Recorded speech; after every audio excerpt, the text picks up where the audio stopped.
ഗാർഹിക പീഡന കേസിൽ പ്രതിയായ കടങ്ങോട് പഞ്ചായത്ത് മെമ്പർ PM മുഹമ്മദ് കുട്ടി രാജിവെക്കണമെന്ന് UDF കടങ്ങോട് മണ്ഡലം കമ്മിറ്റി ചെയർമാൻ സജീവ് ചാത്തനാത്ത് ആവശ്യപ്പെട്ടു.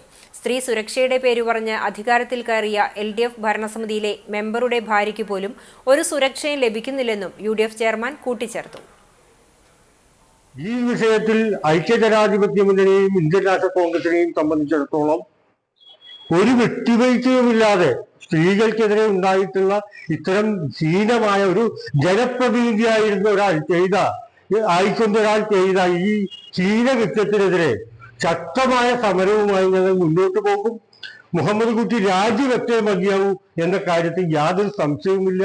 CPM എത്ര സംരക്ഷിക്കാൻ ശ്രമിച്ചാലും ഇങ്ങനെ ഒരു കേസിൽ ഉൾപ്പെട്ട വ്യക്തി ഈ കടങ്ങോട് ഗ്രാമപഞ്ചായത്തിന്റെ ഒരു ജനപ്രതിനിധിയായിട്ട് തുടരുക എന്നത് ഈ ഗ്രാമപഞ്ചായത്തിലെ മുഴുവൻ ജനങ്ങൾക്കും പ്രത്യേകിച്ച് സ്ത്രീജനങ്ങൾക്കും അപമാനകരമാണ് എന്ന് സൂചിപ്പിക്കാൻ കൂടി ഞാൻ ഈ അവസരം വിനിയോഗിക്കുകയാണ്.